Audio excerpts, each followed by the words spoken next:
যেহেতু শীতকালীন সবজি চলে যাচ্ছে, সব সময় সব সবজিই পাওয়া যায়, তবু আজকে আমি একদম একটা সিম্পল রান্না দেখাবো, একদম মশলা ছাড়া, অল্প তেল, কোনো মশলা ছাড়া রান্নাটা দেখাবো। একটা মাছের ঝোল, কাতলা মাছের ঝোল। ওই জন্য আমি একটু আলু কেটে নিচ্ছি, ব্রোকলি কেটে নিচ্ছি। আমার গলাটা হাতে একটু অন্যরকম লাগছে, তোমার শরীরটা ভালো নেই, ভীষণ খারাপ, সে কারণে একটু অন্যরকম লাগতে পারে, তার জন্য ক্ষমা চেয়ে নিচ্ছি। আর আমি এখানে গাজর দিচ্ছি। গাজরটা যেহেতু আমি হালকা একটু আগে একটা প্রেসারে সিটি দিয়ে নিয়েছি, তাহলে আলুর সাথে ভালো সমানভাবে সেদ্ধ হবে, সেই কারণে, নইলে গাজরটা একটু শক্ত থাকে, খেতে ভালো লাগবে না। এটা যারা ডায়াবেটিসের পেশেন্ট, যারা ডায়েট করেন, ইভেন বাচ্চারা যারা সবজি খেতে ভালোবাসে না, তাদেরকেও এরকমভাবে রান্না করে খাওয়াতে পারেন। এটা ভীষণ একটা হেলদি রান্না। এটা যদি এভরিডে রুটিনে থাকে এরকম কম তেল মশলা রান্না, তাহলে সবারই শরীরটা ভালো থাকে। দেখুন আমি এখানে 4 পিস মাছ নিয়ে নিয়েছি, আর তার জন্য আমার এখানে লাগছে গোটা জিরে, লবণ, হলুদ আর একটা লঙ্কা। যেহেতু ঝাল যে যেরকম খায় সে সেরকম নিতে পারে। আমরা একটু আমাদের বাড়ির বাচ্চারা যেহেতু খাবে, ওই জন্য আমি একটা লঙ্কা নিয়েছি। আমি কড়াইতে এখানে তেলটা গরম করতে বসিয়ে দিয়েছি। তেলটা গরম হলে আমি মাছগুলো ভেজে নেব।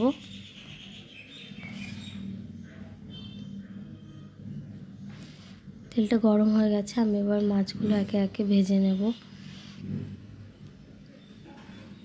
আমি এখানে আর ভয়েস অ্যাড করছি না, দেখতে থাকুন যে মাছগুলো ভেজে নিয়ে আমি কিভাবে রান্নাটা করি।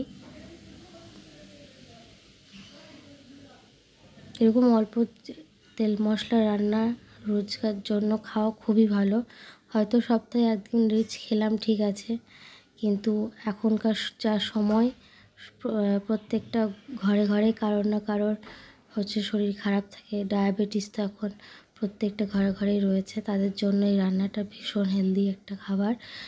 আলুটা স্কিপ করবেন, যদি কোনো ডায়াবেটিসের পেশেন্ট খান তাহলে আলু স্কিপ করবেন। যেহেতু আমাদের বাড়িতে বাচ্চারা খাবে, ওই জন্য আমি আলুটা অ্যাড করেছি। আর আলু ছাড়া আরও যদি কোনো সবজি খেতে ভালোবাসেন, সেই সবজিগুলো অ্যাড করতে পারেন। আমি মাছগুলো একটু ভালো করে ভেজে নেব।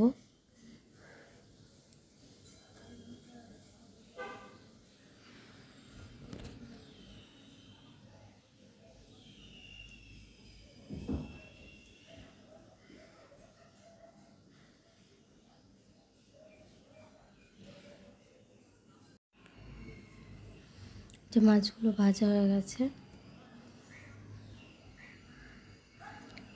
এই মাছগুলো আমি তুলে নেব। খুব ভালো করে ভাজতে হবে মাছগুলো।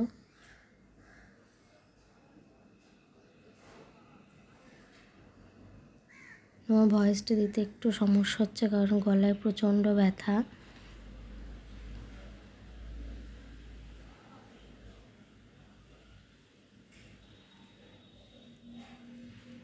ওই মাছগুলো তুলে নেওয়ার পর আমি কিন্তু আর এক্সট্রা কোনো তেল আমি ওখানে অ্যাড করব না। ওই তেলের মধ্যেই আমি ফোড়ন দিয়ে দেবো।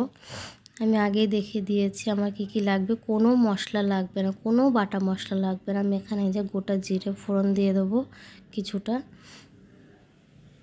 আর জিরে খাওয়া ভীষণ ভালো, প্রত্যেকটা খাবারে কাঁচা জিরে বাটা দেওয়াটা ভালো, কারণ জিরেতে প্রচুর ইমিউনিটি পাওয়ার থাকে।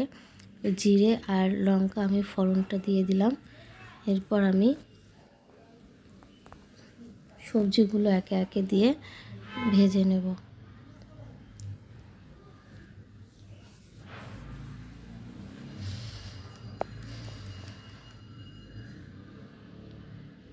এর মধ্যে এবার একে একে সবজিগুলো দিয়ে দেবো।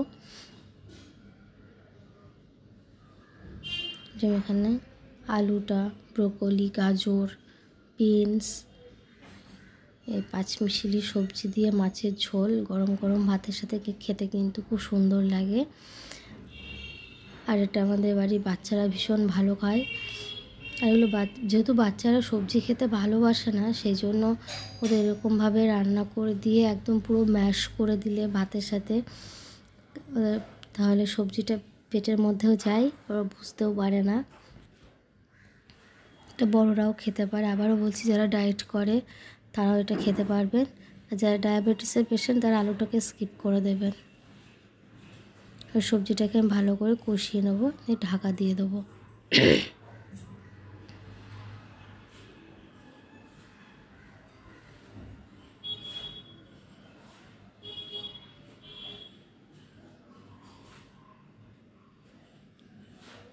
আর আবার সবজিটাকে নেড়ে দিচ্ছি।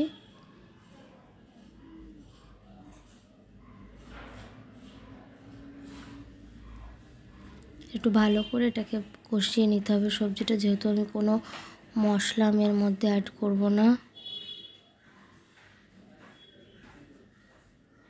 খুব ভালো করে এটাকে কষাতে হবে।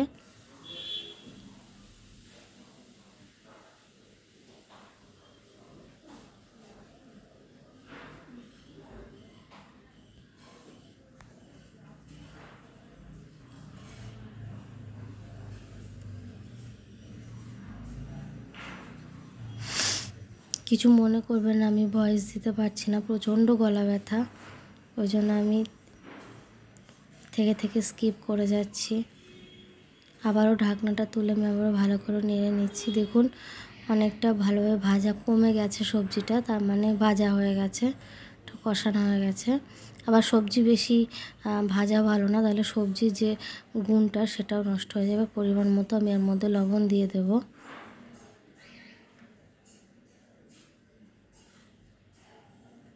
আর পরিমাণ মতো হলুদটাও দিয়ে দেবো। এটাই আমার মাছের মশলা, আর কিচ্ছু লাগবে না এর মধ্যে, না কোনো আদা রসুন পেঁয়াজ লঙ্কা কোনো কিছু বাটা লাগবে না। জাস্ট ফোড়নের রান্না হবে, আর এটা খুব সুন্দর টেস্ট হয়। আর এটা সবসময় গরম গরম খেতে হবে, বা খাওয়ার আগে গরম করে নিয়েও খেতে পারেন। এটার কিছুক্ষণ আর একটু কষাবো আমি।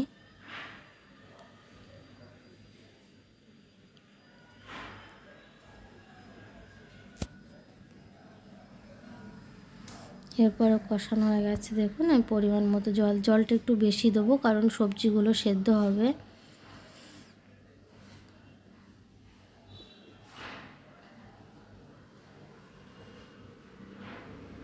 জলটা দেওয়ার পর আমি এবার এটাকে ঢেকে দেবো। ঢেকে দিয়ে হাই ফ্লেম করে আমি এটাকে ভালো করে ফুটতে দেবো।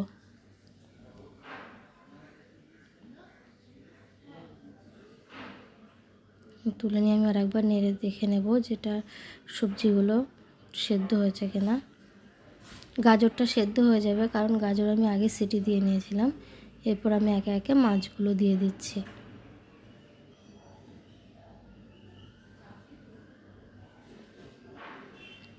মাছগুলো দেওয়ার পর আমি আবারও এটা ঢেকে দেবো। ঢেকে দিয়ে আবার কিছুক্ষণ এটা রান্না হতে দেবো।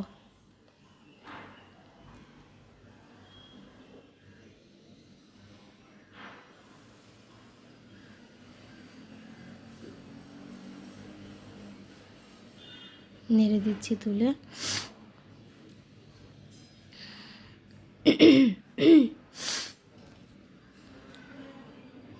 আমার এই ধরনের ভিডিও যদি আপনাদের ভালো লেগে থাকে তাহলে প্লিজ লাইক করুন, শেয়ার করুন, কমেন্ট করুন। আপনারা কেউ লাইক করেন না ঠিকঠাক। সাবস্ক্রাইব করুন, পাশে থাকা বেল আইকনটা প্রেস করুন, যাতে আমি ভিডিও দিলে আপনাদের কাছে সঙ্গে সঙ্গে নোটিফিকেশান যায়, যাতে আপনারা ভিডিওগুলো পান। প্লিজ প্লিজ আমার চ্যানেলটিকে সাবস্ক্রাইব করুন আরও ভালো ভালো রান্না পেতে। এটা আমার কমপ্লিট হয়ে গেছে রান্নাটা। এবার এটাকে আমি একটা পাত্রে ঢেলে নেব।